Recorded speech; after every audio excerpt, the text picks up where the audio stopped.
Attorney Muhammad Sali and Mr. Junumel Guillermo Salvador. From the Coordinating Council of Private Educational Associations of the Philippines, or COCOPEA, we have Attorney John R. Hong.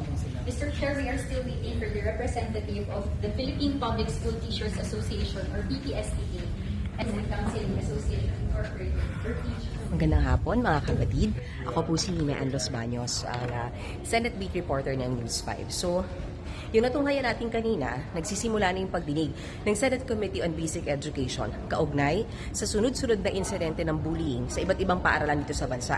Kasama ng tatalakayin dyan, yung nitong nakaraang linggo, yung nireport nating storya nung batang sinabunutan ng kanyang mga kaklase. So, kasama sa mga iimbitahan, yung mga pamunuan ng eskwelahan para malaman kung nagkaroon ba ng pagkukulang, ano bang mga polisiya nila kaugnay sa bullying, at syempre yung mga magulang kung kasama ba sila sa mga naggulang na partido dito kung bakit nagkakaroon ng mga insidente na nakakapanakit ang mga estudyante at nagiging biktima naman ang ilan. So mamaya babalik ako sa update kaugnay sa pagdinig na yan ng Senado.